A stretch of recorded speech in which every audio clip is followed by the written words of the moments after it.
Bom, o que a gente vai fazer hoje à noite? Então vamos definir o nosso escopo do trabalho e a gente vai caminhar com ele. Nós começamos há um tempo atrás e falamos sobre a doutrina da prosperidade, uma teologia que corre no meio evangélico, no mundo todo, mas aqui no Brasil, e nós mostramos os problemas, com relação a essa teologia, que está focada, na cura de todas as doenças, na questão de você dar o dízimo, vai ficar rico. É claro que eu estou simplificando isso, e nós mostramos o que a Bíblia fala a respeito disso. E aí surgiram uma série de perguntas no final sobre a administração financeira. Como é que a gente cuida da grana da gente? Quais são os valores da Bíblia sobre isso? E várias pessoas sugeriram que a gente continuasse nessa perspectiva. Então a gente não vai tratar do assunto que nós tratamos antes, e a gente vai olhar o que a Bíblia fala sobre grana, qual é o papel da grana na nossa vida, como a gente administra o nosso dinheiro segundo os valores de Deus. Eu posso fazer dívida, não posso fazer dívida, devo ser fiador, não devo ser fiador, coisas práticas do dia a dia, de como a gente trabalha esses valores na vida da gente. Eu estou endividado, como é que eu saio dessa? Tá? Então esse é o propósito, a gente pegar valores da palavra de Deus e aplicar no nosso dia a dia, da administração lá, de pegar e fazer a conta do orçamento, como é que funciona e assim por diante. Tá joia? Tá claro isso? Então vamos tentar trabalhar nessas ideias. Por que é tão importante a gente olhar os valores da palavra de Deus para essa área da vida? Porque a Bíblia é um manual de vida. E a Bíblia nos ensina a viver um estilo de vida que é vida abundante em todas as áreas. Então, se eu olho para a Bíblia para descobrir como é que eu posso viver um relacionamento conjugal, como eu educo os meus filhos, como eu devo trabalhar, por que eu não posso olhar para a Bíblia para saber como administrar os meus recursos? Então, eu queria começar fazendo uma pergunta para a Bíblia. E essa pergunta vai começar a dar um norte para a gente. Por que é tão importante administrar bem os recursos que a gente tem? A pergunta é a seguinte: de quem é o dinheiro? Pergunta para a pessoa que está do seu lado aí: de quem é o dinheiro que você ganhou no seu salário, não é, esse mês, que veio no seu contra-cheque? Pergunta aí: de quem é essa grana? É sério o negócio, né? Tem gente que ficou vermelho assim, Não, pastor, porque eu não trabalho, eu vivo. Não. De quem é a grana? Então, vamos ver uma série de versículos da palavra de Deus para a gente entender por que nós precisamos administrar bem.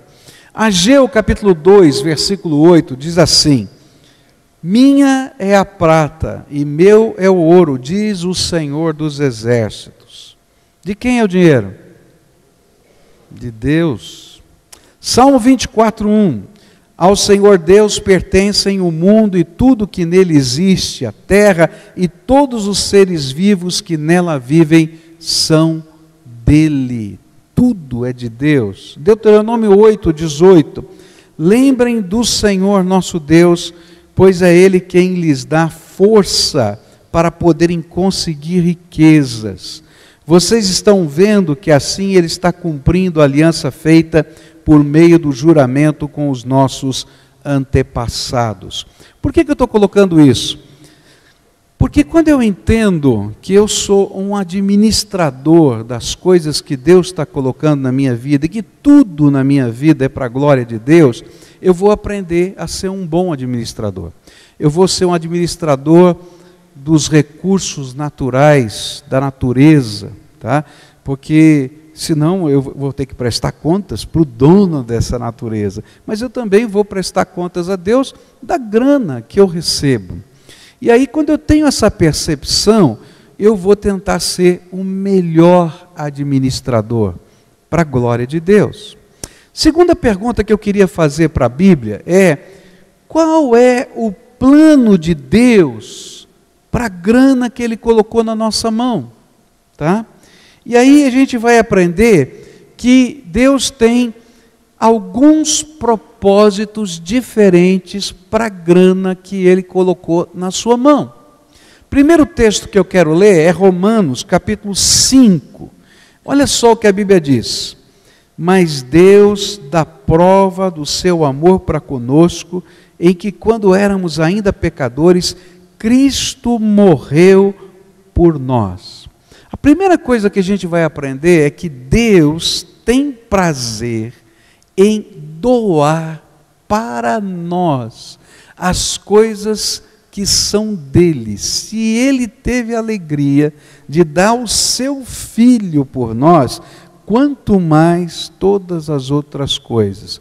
E a gente vai aprender na Bíblia que um dos propósitos de Deus para colocar essa grana na tua mão é suprir as suas necessidades.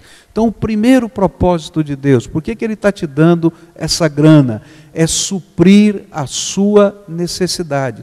Para você ter o que comer, para você ter o que vestir, para você ter onde morar, para que você possa sustentar os seus filhos, para que você possa ter uma vida boa e digna. Tá? E existem outros trechos da Bíblia que vão mostrar isso para a gente. 2 Coríntios, capítulo 8, versículo 9, vai falar dessa riqueza de Deus, que Deus tem prazer de dar, e deu Jesus Cristo, porque vocês já conhecem o grande amor do nosso Senhor Jesus Cristo. Ele era rico, mas por amor a vocês, Ele se tornou pobre, a fim de que vocês se tornassem ricos por meio da pobreza dEle. Uma das características de Deus é que Ele tem prazer em doar-se para nós, e Ele prometeu que Ele supriria as nossas necessidades. E essas nossas necessidades seriam supridas através da sua bênção e através do nosso trabalho. Filipenses 4, verso 19, diz assim: meu Deus suprirá todas as vossas necessidades, segundo as suas riquezas, na glória em Cristo Jesus. Então, primeiro objetivo de Deus em colocar esse dinheiro na tua mão, qual é? Suprir você, suprir a sua casa. Ele não está prometendo que você vai ficar rico, Ele não está prometendo que você vai ganhar na loteria, não é nada disso, tá? Ele está dizendo que Ele está preocupado com as coisas grandes e pequenas que afligem o seu coração no dia a dia da vida. E um texto muito claro disso é Mateus capítulo 6. Todo o capítulo 6, não dá tempo de a gente ler, vai falar do suprimento de Deus, que você não precisa ficar ansioso, porque o Senhor, se Ele cuida de um passarinho, como Ele não vai cuidar de você? Se Ele vestiu os lírios do campo com uma beleza tão grande, será que Ele não vai vestir você? E aí Ele vai dizer assim, no verso 31, até o verso 33, portanto não fiquem preocupados perguntando onde é que vamos arranjar comida, ou onde é que vamos arranjar bebida, ou onde é que vamos arranjar roupas, pois os pagãos é que estão preocupados sempre com essas coisas. O Pai de vocês que está no céu sabe que vocês precisam de tudo isso. Portanto, ponham em primeiro lugar na sua vida o reino de Deus e aquilo que Deus quer, e Ele lhes dará todas essas coisas. Aqui tem um conceito muito importante. Enquanto você estiver cumprindo os propósitos de Deus e colocando a vontade de Deus na sua vida em primeiro lugar, você pode contar em tudo que você fizer com a bênção de Deus. É isso que ele está dizendo. Eu estou suprindo você porque eu sou bom, porque eu amo você. Mas eu vou te dar uma coisa a mais. Enquanto você estiver afinado com a minha visão, e você estiver aplicando na sua vida os meus propósitos, em todas as áreas da vida, inclusive na financeira, pode contar que eu vou abençoar você. Vou abençoar o teu trabalho, né? Vou abençoar a tua vida, eu vou abençoar, enfim, todas as áreas da tua vida, porque você é meu filho. Quando a gente coloca o reino em primeiro lugar, isso está falando os valores de Deus na nossa vida, Deus vai colocar a sua mão de bênção sobre nós. É promessa do Senhor. Mais um texto, 1 Timóteo 6. O que foi que trouxemos para o mundo? Nada. E o que é que vamos levar do mundo? Nada. Portanto, se temos comida, roupas, fiquemos contentes com isso. Por que eu coloquei esse texto aqui? É porque quando a gente fala de bênção, tem muita gente falando que a bênção é você ficar rico. Não. A bênção é que as suas necessidades sejam supridas. Está claro isso? Tá? O que ele vai dizer assim, já fui moço, agora sou velho, mas nunca vi um justo mendigar o pão. Está na Bíblia. Tá?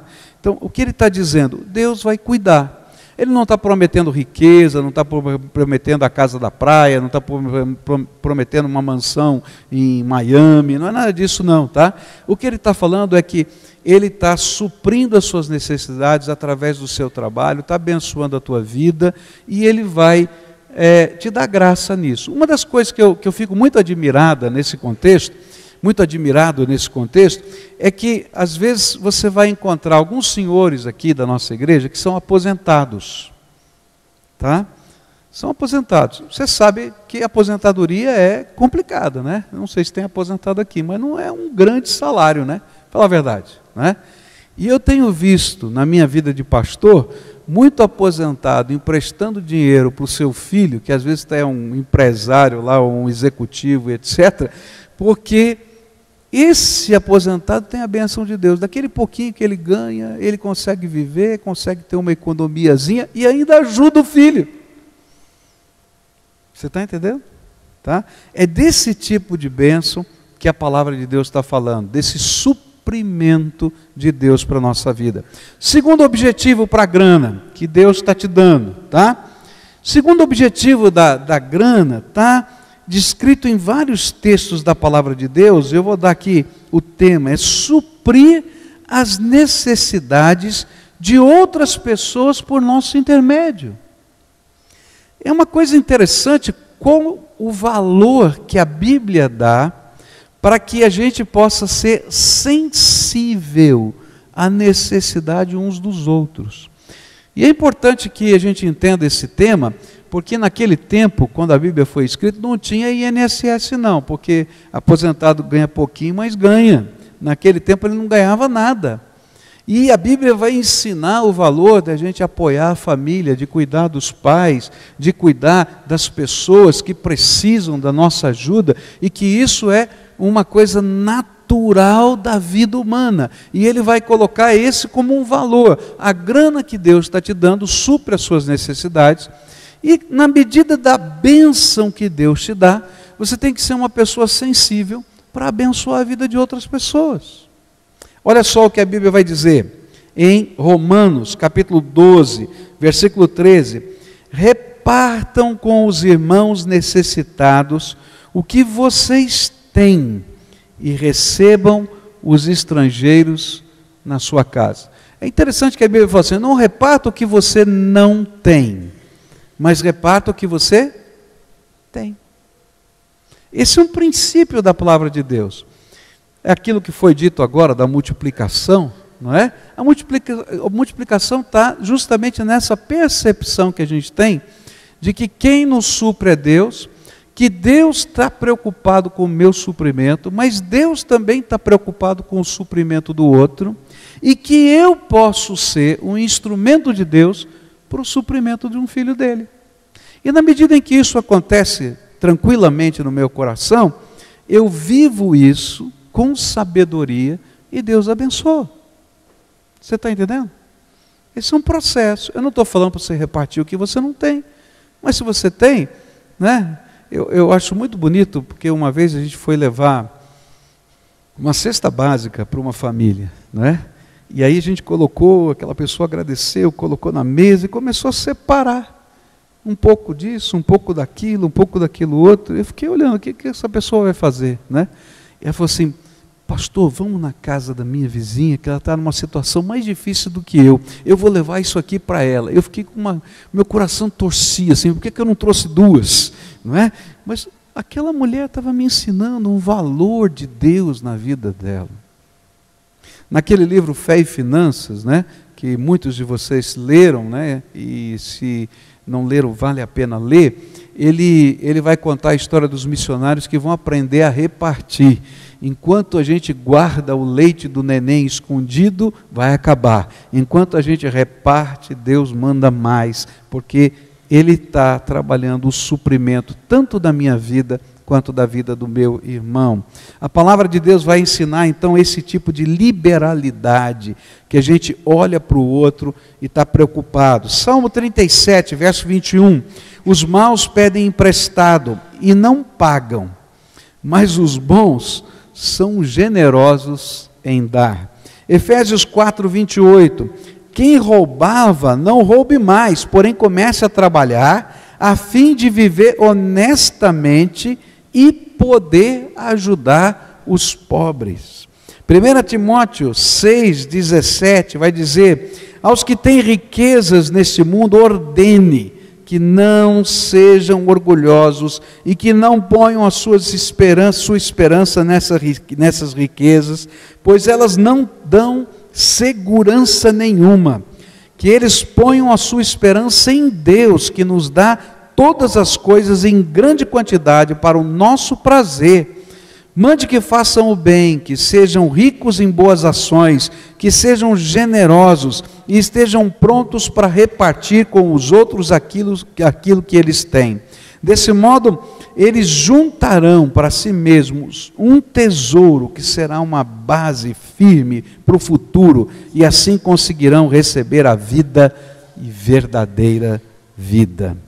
O que a Bíblia está falando é, quem tem, aprenda a repartir. Você já percebeu que o conceito de rico depende de quem está olhando? Não é verdade? Não é? Muito provavelmente você está olhando para alguém que está numa condição melhor que a sua. E você vai dizer, rico é fulano de tal. Não é? Mas tem gente que olha para você e olha para a tua vida e diz assim, rico é você. Não é verdade? Não é verdade o que eu estou falando? Porque pelo menos você tem uma casa. Tal.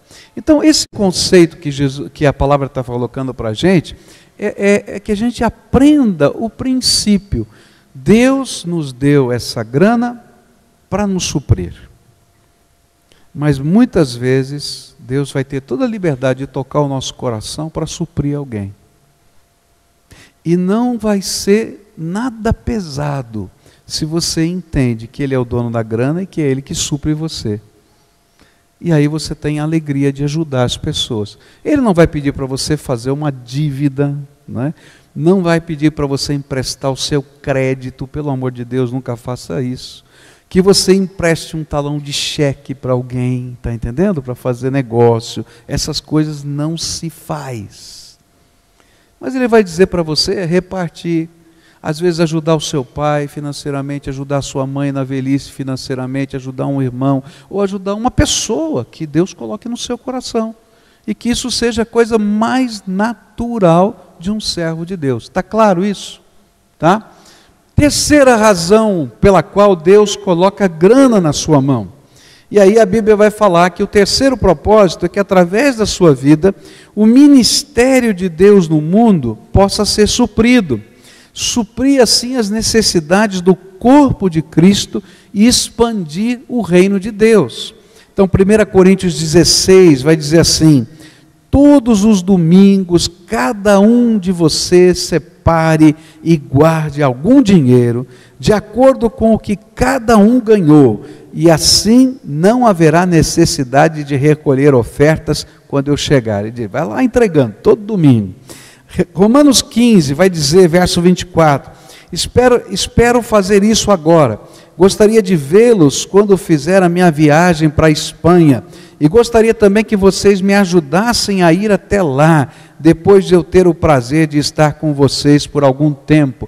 Paulo achava muito natural pedir para a igreja investir na sua viagem missionária, e as pessoas levantavam oferta e o enviavam para o próximo lugar. Filipenses 4, versos 10 em diante, diz assim, na minha vida em união com o Senhor, fiquei muito alegre, porque vocês mostraram de novo o cuidado que têm por mim. Não quero dizer que vocês tivessem deixado de cuidar de mim, é que não tiveram oportunidade de mostrar esse cuidado. Não estou dizendo isso por me sentir abandonado, pois aprendi a estar satisfeito com o que tenho. Sei o que é estar necessitado e sei também o que é ter mais do que é preciso. Aprendi o segredo de me sentir contente em todo lugar, em qualquer situação, quer esteja alimentado ou com fome, quer tenha muito ou tenha pouco. Com a força que Cristo me dá, posso enfrentar qualquer situação. Mesmo assim, vocês fizeram bem em me ajudar nas minhas aflições. Vocês, filipenses, sabem muito bem que quando eu saí da província da Macedônia, os primeiros tempos em que anunciei o Evangelho, a igreja de vocês foi a única que me ajudou. Vocês foram os únicos que participaram dos meus lucros e dos meus prejuízos. Em Tessalônica, mais de uma vez, precisei de auxílio, vocês o enviaram. Não é que eu só pense em receber ajuda, pelo contrário, quero ver mais lucros acrescentados à conta de vocês. Aqui está o meu recibo de tudo que vocês me enviaram, e que foi mais do que o necessário.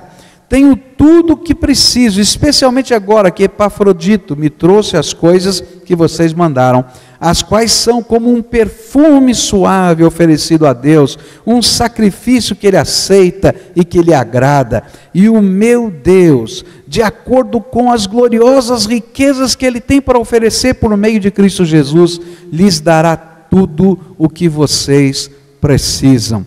Ao Deus e Pai seja dada glória para todos sempre. Amém. É o apóstolo Paulo agradecendo à igreja de Filipos e ao seu pastor Epafrodito, que viajou até lá em Roma para entregar as ofertas e sustentar Paulo na prisão, porque naquele tempo, na prisão, você tinha que ser sustentado por alguém, porque o Estado não pagava nem a sua comida. E ele foi levar a oferta para o sustento dele. 1 Timóteo 5 vai colocar esse valor. Os presbíteros que fazem um bom trabalho na igreja, ou pastores, essa palavra é um sinônimo, merecem pagamento em dobro, especialmente os que se esforçam na pregação do Evangelho e no ensino cristão. Pois as Escrituras Sagradas dizem: não amarre a boca do boi quando ele estiver pisando o trigo. E dizem ainda: o trabalhador merece o seu salário. E ele está dizendo então do sustento da vida dos pastores, que vem através dos dízimos e das ofertas. Vou fazer um parênteses aqui, tá? Só para você saber. O pastor não recebe todo o dízimo e toda oferta que é dada na igreja. Deixa eu deixar isso bem claro. Tá? A igreja batista, ela funciona como um condomínio. Você vai na assembleia da igreja, como você vai na assembleia do seu prédio. E ali tem um orçamento, onde a igreja vota o seu orçamento. Tá? E do orçamento geral da igreja, tá, destina-se um valor para o sustento de todos os pastores. Tá? Nessa igreja, para sustentar todos os pastores, 7,5% do orçamento é destinado para o pagamento de salários deles, de todos os pastores. Tá? E aí, então, como qualquer assalariado, vai lá para a tesouraria, no dia certo é feito o pagamento. Só para fazer essa parênteses, que tem gente que imagina que não. Esse dinheiro é investido em todos os projetos que são votados nessa assembleia. E se você é membro da igreja, você pode participar. Cada 2 meses tem uma assembleia geral. E no interregno das assembleias, todo mês, um conselho diretor formado por 43 pessoas eleitas pela igreja faz a administração do dia a dia da igreja. Né? Do dia a dia é uma maneira de dizer, porque vai trabalhar a administração do orçamento. E aí você tem as várias áreas da igreja que vão, a administração vai cuidar, isso sim, do dia a dia, né? Missões, vai cuidar da questão missionária e vai então no conselho apresentar relatório, na assembleia e assim sucessivamente. Fecha parênteses, tá bom? Só para você entender como funciona isso aqui. Pergunta também que algumas pessoas fazem: pastor, dá dízimo? Dá, e se não der, é pecado. Como é que ele pode ensinar uma coisa se ele não vive? Está claro? Tá? É normal, é como qualquer crente. A gente tem que viver a palavra de Deus. Eu não tenho a mínima autoridade de falar sobre qualquer assunto da Bíblia se eu não colocar em prática primeiro na minha vida. Tá? Então vamos caminhar. 3 João 5, versos 7, 5, 6, não, 3 João, só tem um capítulo, versículo 5. Meu querido amigo, você tem sido fiel naquilo que faz pelos irmãos, mesmo quando são estrangeiros. Eles têm falado à igreja daqui a respeito do amor de você. Por favor, ajude essa gente a continuar a sua viagem de um modo que agrade a Deus, pois eles começaram a sua viagem a serviço de Cristo sem aceitar nenhum auxílio dos pagãos. Portanto, nós, os cristãos, precisamos ajudar essas pessoas, pois assim poderemos tomar parte no seu trabalho de anunciar a verdade. Eu fiz questão de escolher só versículos do Novo Testamento, porque tem gente que acredita que esse valor de sustentar a obra de Deus era do Velho Testamento. Eu estou mostrando só no Novo Testamento que esse era um princípio do Velho e do Novo Testamento. 3, então, razões por que Deus coloca dinheiro na sua mão. Primeira, suprir a sua necessidade, abençoar a tua vida. Segunda, suprir a necessidade de outras pessoas. Tá? Terceira, suprir os projetos do reino de Deus. E por que ele pode fazer isso? Porque ele é dono de tudo. Tudo é dele. Ele só nos colocou como administradores. Bom, que ensinos, essa é a terceira pergunta, que ensino nós encontramos na Bíblia sobre ganhar e gastar dinheiro? Tem gente que imagina assim, ó, dinheiro é coisa diabólica.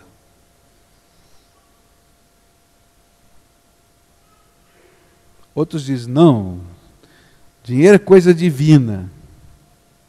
A Bíblia vai dizer que dinheiro é neutro. Dinheiro é neutro. Depende de como você trata dele e usa esse dinheiro. Aí ele pode ser a raiz de todos os males, como está na Bíblia, ou pode ser uma bênção de Deus na tua vida. Então a gente vai olhar agora para princípios de como ganhar e como gastar o dinheiro, tá certo? Então vamos lá. Primeira coisa que a gente vai aprender é que a Bíblia vai advertir para a gente que dependendo da maneira como eu olho para o dinheiro, eu posso ser alguém que vou ter problemas. Por exemplo, quando ele diz assim em 1 Timóteo 6, que eu acho que é o texto que está aí, que vai dizer assim, que o amor ao dinheiro é uma fonte de todos os tipos de males. Por que ele está dizendo isso? Porque quando eu amo o dinheiro, eu o coloco em primeiro lugar e eu perco os meus valores. E quando eu perco os meus valores, eu construo desgraça na minha vida. Tem um filme antigo, né? Que um cara muito rico, eu esqueci o nome do filme, estou tentando lembrar. Um cara muito rico faz uma proposta indecente. Ele quer dormir com a esposa de um cara. E ele oferece, se eu não me engano, $1 milhão para ele. Proposta indecente, é indecente mesmo. Né? O que está por trás desse filme? Está por trás o valor. Quando o dinheiro está acima do meu valor, eu me corrompo. Então eu me vendo, ou me vendo no sentido de família, como aquele filme vai mostrar, ou eu me vendo como um funcionário público que está aceitando propina, ou eu me vendo como alguém que está lá fazendo compras para uma empresa e ganha um caixinha por fora, está entendendo?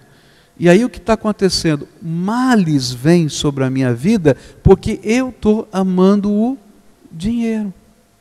E aí ele se torna o valor da minha vida. É disso que a Bíblia está falando, a maneira como eu olho para o dinheiro. É por isso que a Bíblia fala que a avareza, que é esse amor ao dinheiro, tá? Ela é igual à idolatria. Mesma coisa que você fosse num terreiro de Umbanda, mesma coisa que você estivesse se ajoelhando diante de uma estátua para fazer oração, se você estiver amando o dinheiro, colocando ele como um valor que vai dirigir os rumos da sua vida. De outro lado, tá? Eu posso entender que o dinheiro pode ser uma bênção. Porque se eu entendo que Deus tem o propósito de me suprir, Ele tem prazer, entenda isso, Ele tem prazer em abençoar a gente. Ele tem prazer em abençoar a gente. Então, se eu não entender que Deus pode estar abençoando a minha vida, e eu não me sentir alegre, eu estou frustrando o coração doador de Deus que quer me abençoar. E aí isso alguns autores chamam de espírito de pobreza, porque eu não consigo compreender que Deus pode também me abençoar nessa área da vida. Então o primeiro princípio é, o dinheiro em si é neutro, ele é só papel, ele é só uma ferramenta, tá certo? A maneira como você lida com ele pode ser uma bênção ou uma maldição. Se você entende os propósitos de Deus e você usa o dinheiro para a glória de Deus, ele pode ser uma bênção. Se ele for usado para dirigir a tua vida, então ele vai ser uma maldição, como a Bíblia vai estar ensinando para a gente. Bom, se é isso, então vamos olhar agora para a Bíblia, várias recomendações de como devemos ganhar e administrar esses nossos recursos financeiros. A primeira coisa que a Bíblia vai dizer, nós já falamos no começo, reconheça que tudo é de Deus e tudo é para a glória de Deus. A segunda coisa, não coloque a esperança da sua vida nos recursos materiais. Você vai se frustrar. Tá? Ah, se eu tivesse R$1 milhão agora, eu ia fazer isso, fazer aquilo. Tudo bem, você já sonhou que é o super-homem alguma vez na vida, todo mundo, ou a super-mulher já sonhou que você tinha poderes especiais, mas não coloque a sua esperança. A tua esperança não está se acontecer isso, se acontecer aquilo, a tua esperança é o Senhor. Quem te abençoa é o Senhor. E Ele usa meios diferentes, às vezes até do que a gente imaginou, para poder abençoar a nossa vida. Algumas vezes Ele vai usar a grana, outras vezes não. Ele vai fazer de uma maneira diferente que a gente nem poderia imaginar. 1 Timóteo 6, capítulo 6 inteiro de 1 Timóteo vai falar de grana. Tá? E ele vai dizer assim no verso 9, porém, os que querem ficar ricos, caem em pecado, ao serem tentados, e ficam presos na armadilha de muitos desejos tolos, que fazem mal, e levam as pessoas a se afundarem na desgraça e na destruição. O que ele está falando aqui? É pecado ser rico? Não. O pecado está em quando eu coloco a minha esperança, o meu desejo de vida, o meu sonho de vida, a minha realização nisso. Por quê? Geralmente, quando eu coloco esse tipo de sentimento em primeiro lugar, eu quero que isso aconteça rápido. Eu quero saber como eu vou ganhar R$100 mil em 2 dias sem trabalhar muito. Não é verdade? Tá? Aí eu vou cair no conto do vigário. Chega alguém lá com o bilhete premiado. Né? Você sabe por quê? Que esse é o conto do vigário mais aplicado e o menos delatado nas delegacias? Porque você chega lá, olha só, né? Olha, eu tenho aqui um bilhete que está premiado, mas o cara já normalmente é uma cara de coitado, ele não tem dinheiro para ir lá, não quer buscar, está difícil, ele troca para você por R$100, o bilhete premiado. E você acha que vai ganhar R$10 mil. E você diz para ele, não, eu te levo, não, mas se você me ajudar, eu preciso resolver isso agora. E você dá 100 para o cara, assim, toma aqui, com aquela cara de que ajudou ainda, né? Está entendendo? Aí quando você vai lá trocar, o bilhete é mentiroso. Aí como é que você vai falar para o delegado que você comprou um bilhete de 10 mil por 100? Safado. Está entendendo? É disso que a Bíblia está falando. Quando a gente coloca essa aspiração, a gente começa a desejar coisas tolas, fúteis. E eu fico perseguindo coisas tolas, fúteis, e caio em ciladas que Satanás prepara para a minha vida, porque ele sabe que eu estou sonhando com coisas tolas e fúteis. Está claro? Olha só, vou continuar aqui, verso 10. Pois o amor ao dinheiro é uma fonte de todos os tipos de males, e algumas pessoas, por quererem tanto ter dinheiro, se desviaram da fé e encheram a sua vida de sofrimentos. E aí então ele vai dizer, aos que têm riqueza nesse mundo, ordene que não sejam orgulhosos, e nós já lemos esse texto aqui. Bom, outro princípio sobre ganhar dinheiro. Gente, ganhar dinheiro é fruto de trabalho. Esse é um princípio da Bíblia, tá?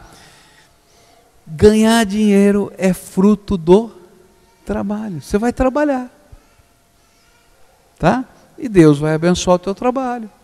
Você vai pensar em progredir no seu trabalho, você vai pensar em se aperfeiçoar no seu trabalho. Você, como um cristão, vai tentar ser o melhor trabalhador na sua área, porque tudo que você faz, você não faz para os homens, você faz para quem? Para a glória de Deus, tá? E esse é um princípio da Bíblia. O dinheiro vem do nosso trabalho, não vai vir da loteria. Por isso que crente não joga na loteria. Por quê? Quando chega o banco, né, o gerente do banco, e liga para mim assim, olha, o senhor não quer fazer uma aplicação? Aquela aplicação, como é que chama aquele negócio lá? Título de capitalização. Fala, larga disso, rapaz, que é isso? Você fica com 50% do meu dinheiro, vai me passar corrigido com a pior aplicação que tem, porque eu fico torcendo para você me dar um prêmio. Eu não vou comprar o bilhete, não. Eu vou aplicar em outro negócio, tá? Porque esse é o pior que existe, meu filho, tá? Então, a gente tem que entender o que eles estão jogando. Jogando com a minha vontade de ganhar uma fortuna em 3 dias. Entende? Dinheiro vem de onde? Trabalho da gente. Você vai trabalhar, Deus vai abençoar, Deus vai te dar uma ideia, você vai desenvolver essa ideia, você vai empreender, e é assim que acontece. Olha só o que a Bíblia vai falar. Provérbios 6 diz assim, olha que pesado isso, ó. Preguiçoso, aprenda uma lição com as formigas. Elas não têm líder, nem chefe, nem governador, mas guardam comida no verão, preparando-se para o inverno. Preguiçoso, até quando você vai ficar deitado, quando vai se levantar? Então o preguiçoso diz, eu vou dormir somente um pouquinho, vou cruzar os braços, descansar mais um pouco. Mas enquanto ele dorme, a pobreza o atacará como um ladrão armado. Provérbios 10 diz assim, preguiçoso, o preguiçoso fica pobre, mas quem se esforça no trabalho enriquece.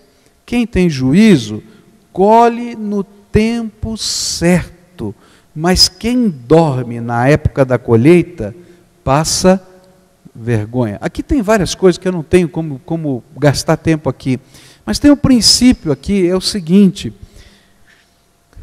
tem hora para tudo. E a gente tem que aprender a progredir. Tem muitos jovens aqui, tem que estudar, cara. Tem que estudar, porque hoje no mercado de trabalho, se você não estudar, não tem lugar para você. Não é verdade o que eu estou falando?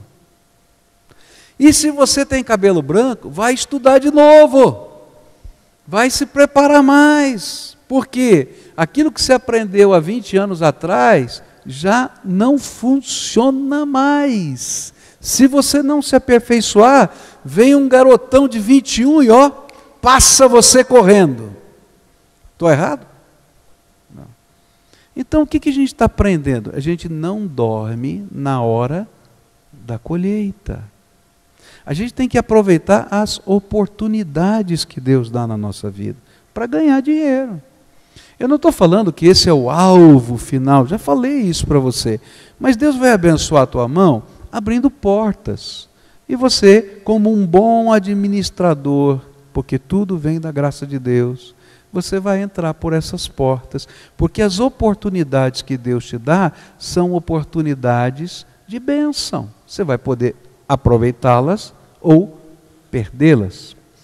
Esse princípio, queridos, é que fez a grande diferença do pensamento evangélico para o pensamento católico.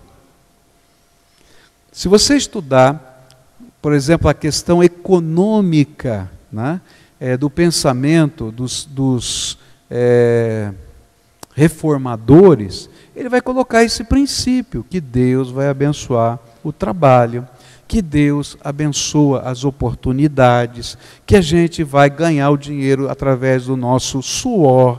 E aí o que acontece? Eu não me conformo em permanecer apenas onde eu estou, eu quero progredir, eu quero crescer, não porque eu queira só ganhar dinheiro, mas porque faz parte da minha administração, do meu trabalho para com Deus, esse crescimento. Tá? Eu me lembro que quando eu fui estudar, fazer o doutorado, não é? Um irmão da Argentina, que estava estudando comigo, ele falou para mim assim: Pascoal, o que você está fazendo aqui? Eu não entendi a pergunta dele. Ele falou assim: eu estou estudando. Mas cara, tu tem uma igreja lá que é um negócio, para que você está estudando? Aí eu virei para ele e falei assim: rapaz, eu estou 25, naquela época tinha menos, eu vou fazer 25 anos que sou pastor, esse povo tem que me aguentar pregando todo dia. Você já pensou se eu não estudo? Eu estou lascado, vamos mandar embora no dia seguinte. Por quê? Porque se a gente não estuda, não lê, não se prepara, não se aperfeiçoa na área que a gente não cresce em nenhuma área. Deus abençoa, tudo vem da graça de Deus, mas Ele vai dizer: filho, estou te dando essa ferramenta, usa essa ferramenta, tá? Seja o melhor profissional. Essa é a ideia que a Bíblia dá. E Deus vai abençoar a tua carreira. Tá? Não vai cair do dia para a noite isso. Se Deus te der uma oportunidade de empreender, empreenda. Trabalhe. E se for para empreender, você vai trabalhar muito mais do que trabalhava como empregado. Não pensa você que o empreendedor é aquele que fica dormindo enquanto os outros trabalham para ele, porque ele não tem feriado, ele vai trabalhar mais, tá? Mas se você quer crescer, você vai empreender, você vai trabalhar, e assim vai na nossa vida, tá? Provérbios 14, 23, quem trabalha tem com o que viver, mas quem só conversa passará necessidade. O que ele está falando? Tem muita gente que tem ideias demais. Já conheceu o cara? Eu tenho uma ideia, tive aquela outra ideia, tenho outra ideia, eu vou fazer isso, vou fazer aquilo, e nunca faz nada. Você já viu? Já viu? Tá? O que a Bíblia está dizendo? Quem trabalha, pega essa ideia, vai desenvolvendo essa ideia, vai trabalhando, Deus vai abençoar. Agora, se ele ficar só falando da ideia dele 30 anos, não vai mudar nada na vida. Tá? O que mais que a Bíblia fala sobre isso? 2 Tessalonicenses 3, diz assim: porque quando estávamos aí, demos esta regra, essa é tremenda: quem não quer trabalhar, que não coma. Estamos afirmando isso porque ouvimos dizer que há entre vocês algumas pessoas que vivem como os preguiçosos, não fazem nada e se metem na vida dos outros. Em nome do Senhor Jesus Cristo, ordenamos com insistência a essas pessoas que vivam de um modo correto e trabalhem para se sustentar. Está claro isso? Posso mudar? Um outro princípio. Se você está trabalhando, está empreendendo, está crescendo, Deus está abençoando, no pouco ou no muito, Ele está te dando a graça para você viver. Então, o próximo princípio é: planeje os seus gastos. E aqui, gente, tem muita gente que não sabe planejar os seus gastos. E aí se arrebentam, tá? Então, olha só um valor que a Bíblia vai dizer assim. Provérbios 16, 9 diz assim: a pessoa faz os seus planos, mas quem dirige a sua vida é Deus, o Senhor. Como é que funciona isso? Eu faço a minha lição de casa. E eu apresento a lição de casa para Deus. E Deus vai dirigir a minha vida. Por exemplo, eu tenho que pregar hoje, por exemplo, estou falando com vocês, tá certo? Eu creio na unção do Espírito. Eu creio que Deus pode chegar e me dar uma unção especial. Agora, vocês me deram um assunto para eu trazer. Agora, se eu venho aqui e não pesquisei na Bíblia, não fiz a minha parte do trabalho, tá? Deus vai olhar para mim e vai dizer assim: ô cara, ficou fazendo o que a tarde toda hoje? Está entendendo? Agora, eu estou aqui, fiz a minha parte, o Senhor pode vir manifestar a graça dele na nossa vida e assim vai. Na vida da gente é a mesma coisa. A gente planeja a nossa vida. Só que Deus tem o controle, Ele vai mexer nesses planos. Algumas vezes a gente está orando, colocando diante de Deus, e Deus vai dizer: não quero isso, muda para lá, muda para cá. Mas a minha parte eu tenho que fazer. Eu começo organizando a minha vida. Como na prática a gente planeja os nossos gastos? Então eu queria dar algumas dicas, tá? Primeira dica: faça uma análise da sua vida financeira. O que é isso? Eu casei com 21 anos de idade, eu e a Cleusa, tínhamos 21 anos de idade. Eu tinha quase nenhuma experiência de vida, com 21 anos de idade, e já era pastor. Bom, eu ia tocando a minha vida, administrando a minha vida, assim, tentando fazer o meu melhor, tá? Mas eu entrei num buraco financeiro violento. E passei a maior vergonha da minha vida. Porque eu fiz um pagamento numa loja e o meu cheque voltou 2 vezes.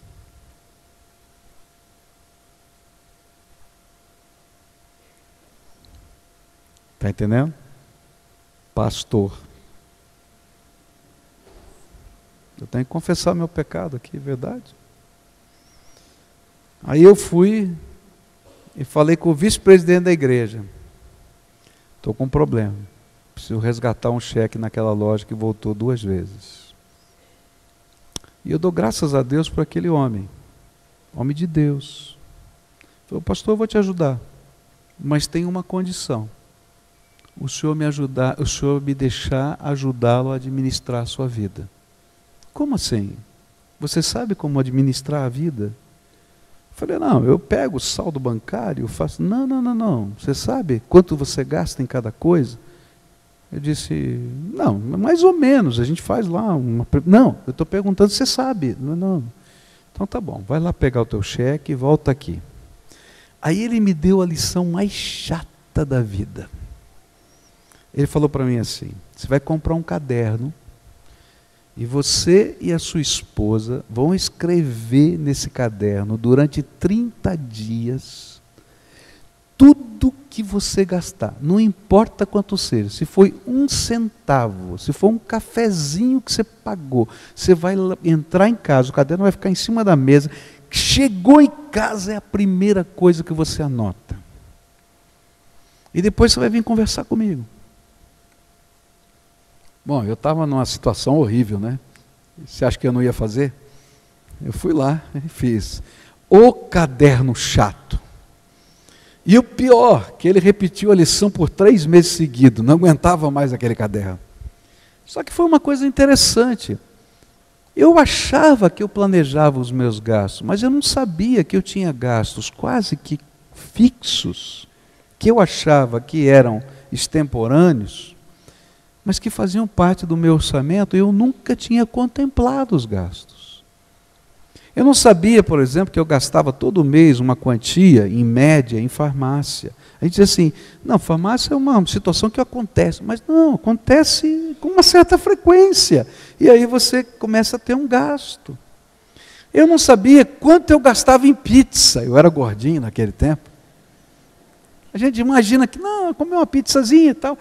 Nossa! E o pior, que tudo que eu fazia num mês, ele multiplicava por 12. E dizia assim, olha quanto você gastou nisso nesse ano. Com esse dinheiro você podia fazer isso, aquilo. E eu começava quase a chorar. Então, quando a gente fala em planejar os gastos, a gente fala em saber exatamente a nossa situação. Quanto você gasta todo dia? Como você gasta todo dia? Tá?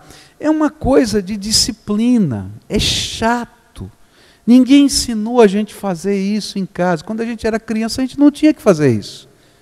Aí a gente casa e a gente não sabe fazer, e continua fazendo tudo errado, se arrebenta todo. Aí vai fazer uma prestação, porque a gente não sabe. Tal. Quando imagina, não, é 100zão, é 50, quando vê, está com 1000 para pagar por mês. Dá uma bagunça danada. Tá? Então o que a Bíblia ensina é, planeje os seus gastos. Como é que a gente começa? Olhando para a realidade da gente. Como é que funciona a tua vida? Onde você está gastando o seu dinheiro? Né? Anote todos os seus gastos. Mas, além de anotar todos os seus gastos, aliste também as necessidades que você tem em ordem de importância. Por exemplo, se você anotou todos os seus gastos aqui do lado, você já sabe quanto você está gastando. Do outro lado dessa tabela, você vai começar a colocar a ordem de importância. Por exemplo, se você paga aluguel, se você não pagar aluguel, o que vai acontecer? Vai ser despejado. Então, qual é a importância do aluguel? Quer morar na rua? Então, você vai botar lá em cima. Você está entendendo? Se você não pagar a luz, então, o que você vai fazer? Você vai colocar numa ordem de prioridade os seus gastos. Por quê? Geralmente você vai ter que cortar alguma coisa. Não é verdade? Não é assim? Como eu vou decidir o que cortar? Eu vou olhar de baixo da lista para cima. Tá? E aí eu posso construir o meu orçamento, não apenas numa previsão. Tá? Ah, não, eu acho que eu gasto tanto. Eu sei que eu estou gastando. E sei quanto vai custar reduzir 5 ou 10% naquilo. Porque se eu não fizer isso, eu vou me quebrar daqui a pouco. Tá? Então, planeje os seus gastos. O que mais que eu vou poder falar sobre planejar? Depois dessa ordem de prioridade, pare com os gastos desnecessários. Você vai ver que tem um monte de coisinha lá que é gasto desnecessário. Teve um que fez esse exercício e falou assim, pastor, eu comi um pastel todo dia escondido da minha mulher. Ele é meio gordinho, sabe? Né? Esses pensamentos são de gordo, não tem jeito. E ainda escondido, né? Já viu. Quando somei quanto eu gasto de pastel por mês e multipliquei por 12, me deu uma tristeza. O pastel amaldiçoado. E aí a gente vai optando, ou vai dosando. Você está entendendo? Não é que eu vou cortar, às vezes eu vou dosar. Espera aí, isso aqui é um exagero. Eu não preciso disso. Né? Tem gente que tem mania de comprar sapato. Geralmente é mulher, não é homem. Né? Você abre assim, tem acho que uns 50 sapatos no armário e diz assim, não tenho nenhum sapato para usar hoje. Não é verdade? Eu conheço algumas. Tá? Gente, o que a gente vai ter que fazer? A gente vai colocar prioridades e a gente vai aprender a mexer nessa lista. Tem uma dicasinha, tem para frente um pouquinho. Uma coisa que esqueci, duas coisas. Quando você estiver planejando os seus gastos, competição não deve fazer parte da tua vida. O que significa isso? Tem muita gente que gasta dinheiro porque o irmão comprou a camisa dessa marca e se ele não tiver a camisa dessa marca, ele está por baixo. Isso é competição. Eu vou comprar um carro que eu não consigo sustentar nem a gasolina, tá? Quanto mais o seguro, quanto mais etc. Porque, afinal de contas, eu sou doutor, tenho que andar com um carro desse. Para quê? Carro é carro, né? Lembra, a gente está administrando para Deus. Ele está suprindo você. Mas os teus valores têm que bater com Deus. E quando a gente faz o orçamento, a gente pergunta para Deus o que Ele quer fazer com aquela grana que Ele colocou na nossa mão. E aí a gente vai aprender a colocar dentro do nosso orçamento o dízimo, as ofertas, tá? Uma reserva técnica. Por que a gente tem que ter reserva técnica, gente? Porque se você não tiver reserva técnica, amanhã vem uma enfermidade, você vai gastar mais na farmácia, vai cair no cheque especial, vai cair no cartão de crédito, vai pagar 10% de juros ao mês. Não é isso que Deus quer para você. Porque pode acontecer um imprevisto na tua vida. Tá? E a gente precisa estar preparado. E mais, gente, na economia que está aqui no nosso país e no mundo, se a gente não fizer uma economia para a velhice, vai passar necessidade. Então você que é jovem, começa lá a investir numa previdência privada, bota lá 50 por mês. Eu estou falando, não é brincadeira não. No final da tua vida está aí lá mais de R$1 milhão. Só os 50 que você está pondo por mês. Porque 50 durante 35 anos, 40 anos, está entendendo? Então, esse tipo de pensamento previdente, Deus quer que a gente tenha. Por isso ele fala para a gente ter com as formigas.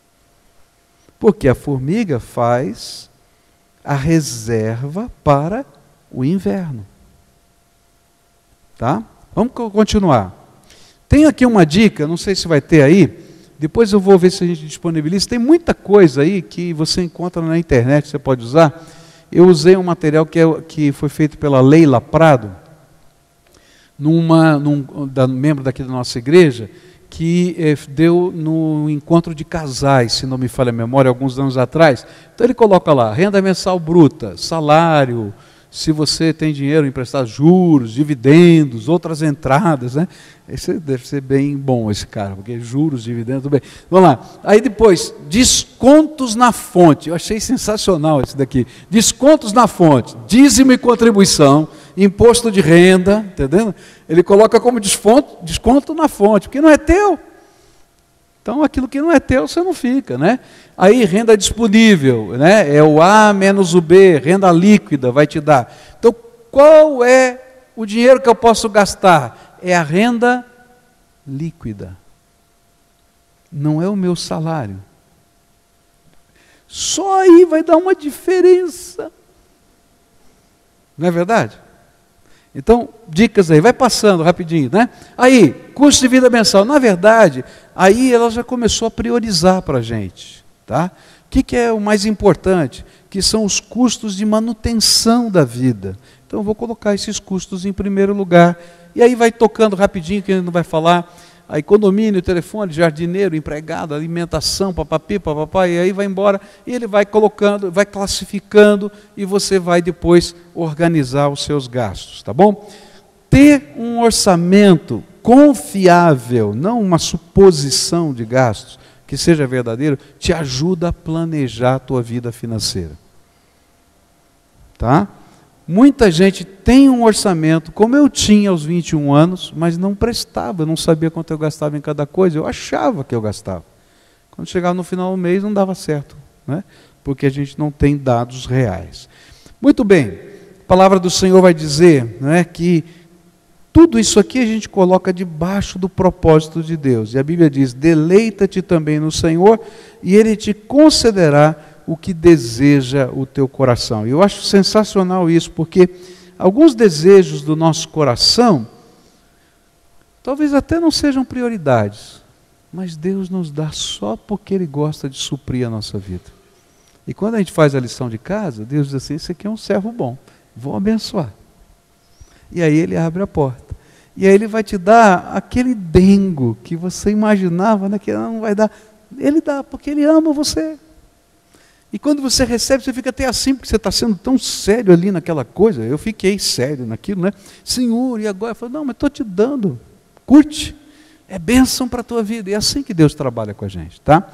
Segunda questão. Nossa, eu já falei tanto assim. Falta 2 minutos para eu acabar.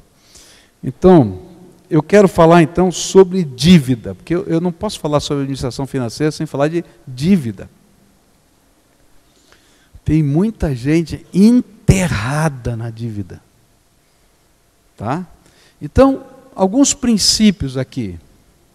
Bíblia fala assim, presta atenção. Não fiquem devendo nada a ninguém. A única dívida que vocês devem ter é a de amar uns aos outros. Quem ama os outros está obedecendo à lei. Por quê? Provérbios 22, 7 diz assim, os ricos mandam nos pobres, e quem toma emprestado é escravo de quem empresta. 1 Coríntios 7 vai dizer, você era escravo quando Deus o chamou? Não se preocupe com isso, mas se você pode se tornar livre, então aproveite a oportunidade, pois o escravo que foi chamado pelo Senhor é agora um homem livre que pertence ao Senhor. Assim também o homem livre que foi chamado por Cristo é escravo de Cristo. Deus comprou vocês por um preço. Portanto, não se tornem escravos de seres humanos. Deixa eu falar um pouquinho sobre dívida. Tem gente que diz assim, radicalmente, é proibido ter dívida. Ou é pecado ter dívida. A Bíblia, ela apresenta um princípio diferente. A Bíblia diz assim, se você tem, empreste e não espere receber de volta. Esse é um negócio interessante. Se você emprestar alguma coisa para alguém e reclamar é pecado. Porque se emprestou, não vai, imagina que 99% você não vai receber. A Bíblia parte desse princípio. De outro lado diz assim, não pegue emprestado. Então fica um negócio confuso. Por que ele diz? Empresta, mas se levar o calote, não me enche a paciência. E o outro, não é? O contrário. Não é? Não pega emprestado. Por quê? Porque, na verdade, o que Deus está ensinando é um princípio. Tá? Não é uma proibição. É que a gente deve evitar ficar endividado.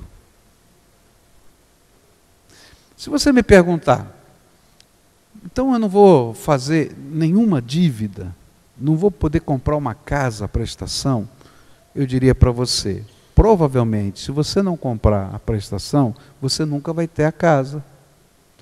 Porque, na verdade, o que você está fazendo é trocando o aluguel, que é jogar dinheiro fora, para jogar um pouquinho de dinheiro fora, que é o juro, mas continuar amortizando um pedaço que no final vai ser teu. Então há uma diferença nisso. Então o que a gente ensina quando a gente fala sobre administração financeira? Que a gente não compra a prazo, especialmente pagando juros, tá? Bens que não sejam duráveis. O que é isso? A gente não compra roupa a prazo, sapato a prazo, mercado a prazo. Está entendendo? A gente não compra bens que não sejam duráveis. A gente junta e compra. Posso comprar se não tiver juros? Depende do seu orçamento.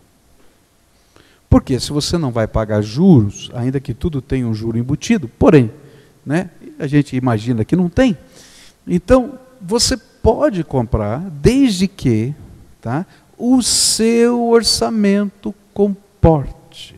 Agora, tem algumas dívidas que é coisa de louco, não vale a pena nunca pagar o rotativo do cartão de crédito é a pior desgraça que existe. Sabe por quê?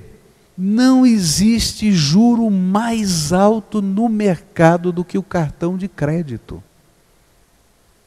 E o pior é que eles só aceitam baixar o juro quando você está quase ser procado. Enquanto você está lá morrendo de pagar um pouquinho, eles não estão nem aí. Você vai lá conversar, não dá para fazer nada. Aí quando você já está arrebentado, ele sai de 9%, 7,5%, nem sei quanto está hoje, para 2,5% no dia seguinte. Tá? Então, para que você está entrando nessa?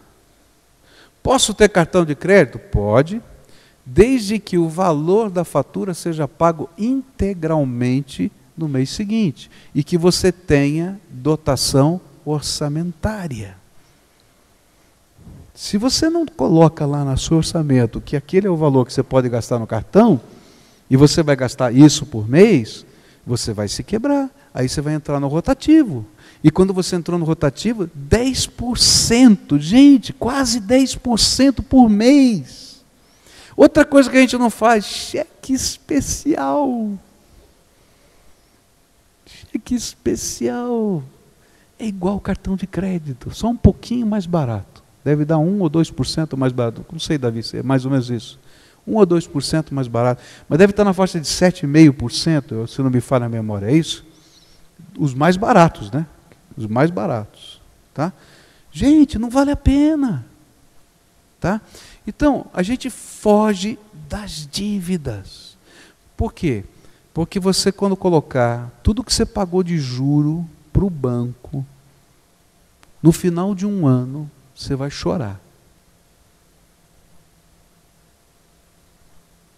E é uma péssima administração dos seus recursos. Como é que a gente sai das dívidas? Eu não tenho tempo aqui para falar, mas eu tenho que dar essa dica para vocês. Tá? Então, como é que a gente não provoca dívida? Então, evite comprar crédito. Evite tomar dinheiro emprestado para comprar algo que desvalorize facilmente. Cuidado com o cartão de crédito. Cuidado com a competição. Zele pelas suas coisas. Cuidado com a compra por impulso. Tá? Aqui em Curitiba é um pouquinho melhor, graças a Deus. Tem uma tradição europeia, né? E europeu é danado. Ele usa até acabar. Não tem jeito. Mas eu acho que está ficando no passado esse negócio, né? Já ficou muito brasileiro aqui, né? Então a gente vai, às vezes tem que trocar, mas para que tem que trocar, né? Às vezes não precisa, então a gente tem que cuidar com a compra por impulso, né? Zele pelas suas coisas. Cuidado com os vendedores, eles são perigosos. E quando você vai fazer uma dívida de longo prazo, procure se aconselhar com alguém mais experiente que você. Lembra daquele irmão que me aconselhou? Que bênção ele foi na minha vida.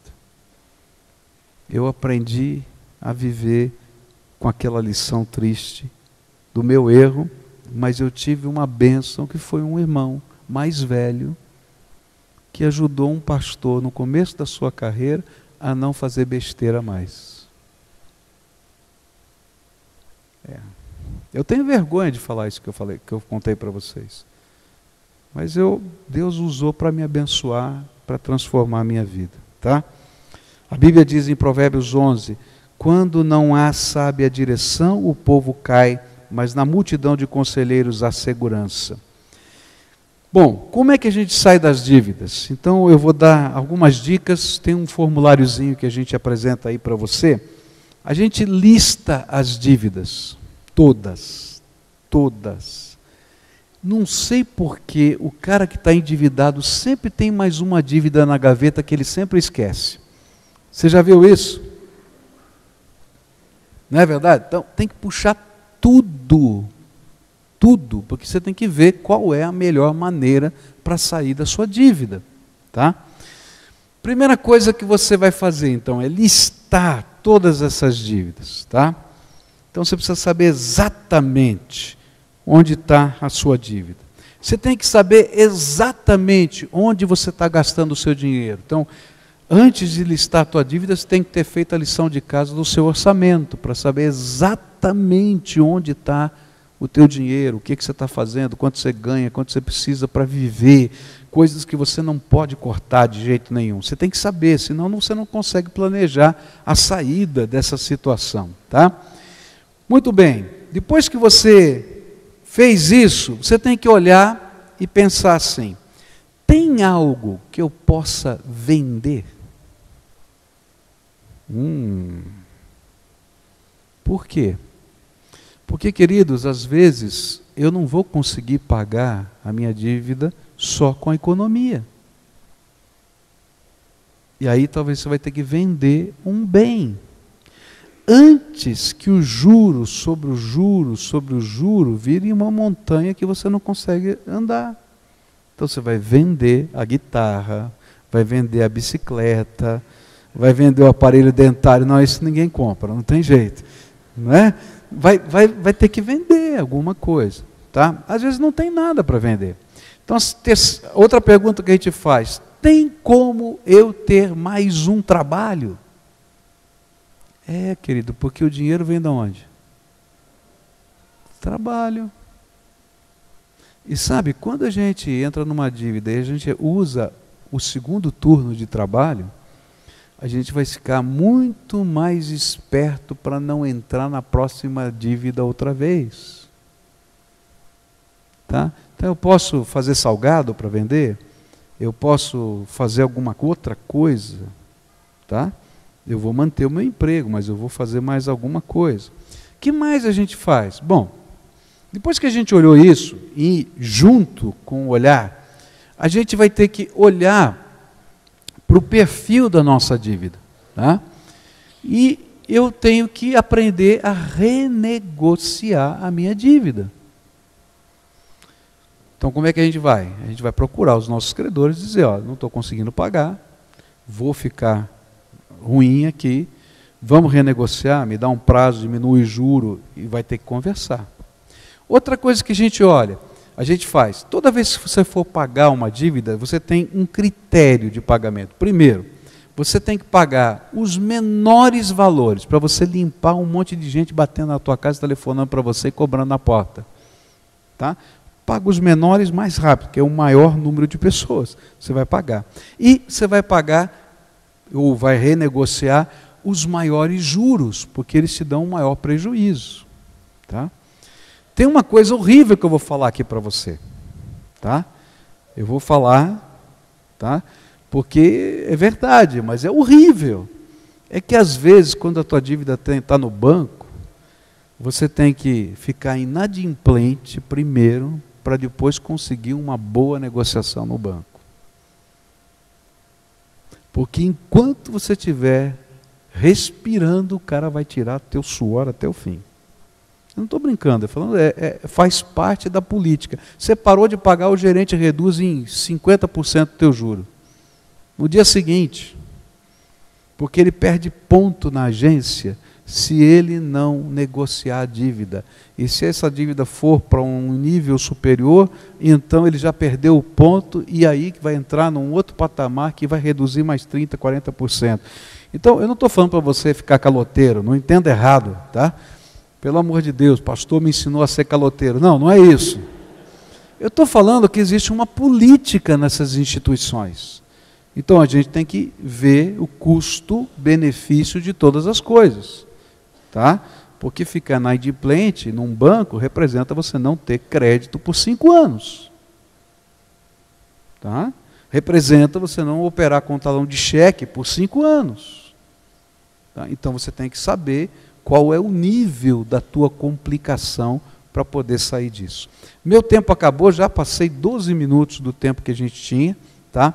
A gente ia continuar falando sobre outros princípios aqui, mas eu preparei coisas demais. Então, esse aí é o meu defeito. Não é culpa de vocês, não. Tá? Mas a ideia foi a gente trocar dicas muito simples. Tá?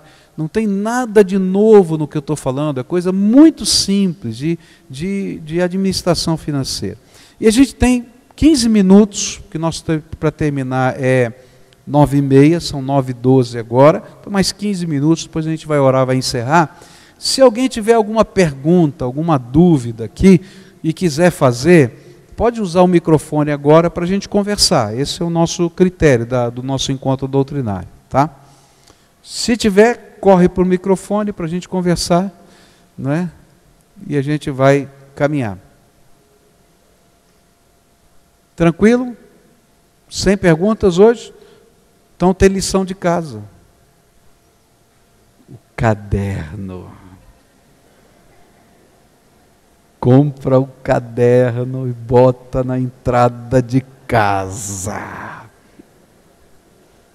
Experimenta, você vai ver que coisa interessante. Fica de pé, vamos orar a Deus então, tá? Ok. Tem várias ferramentas muito simples, você vai encontrar na internet, várias planilhas que te ajudam a administrar.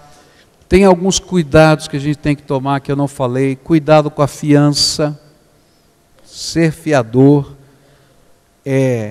às vezes é necessário, tá?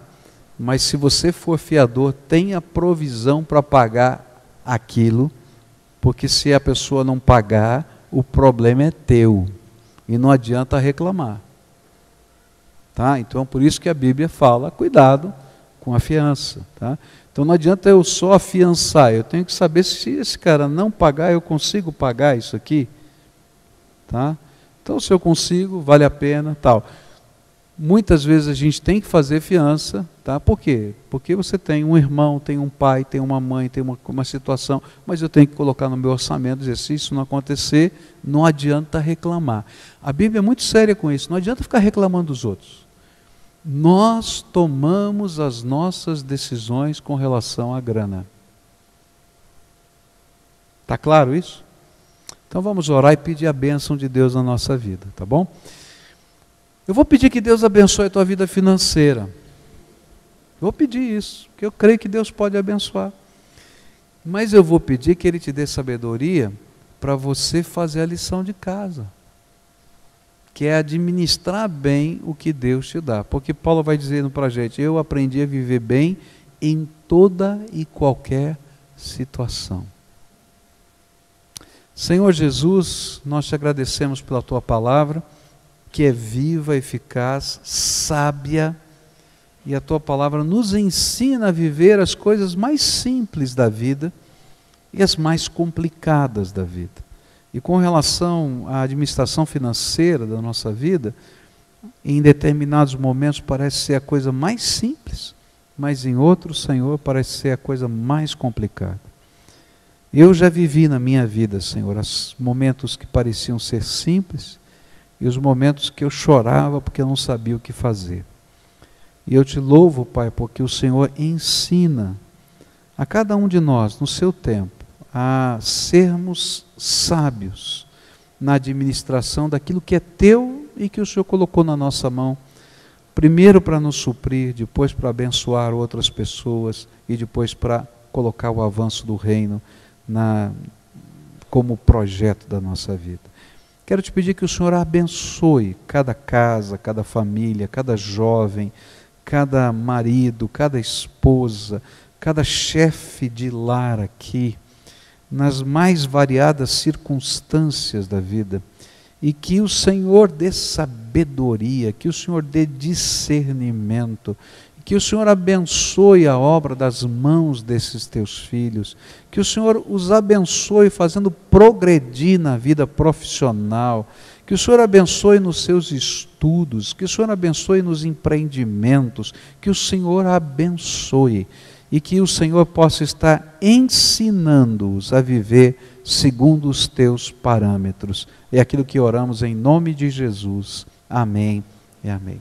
Que Deus abençoe cada um de vocês, tá bom?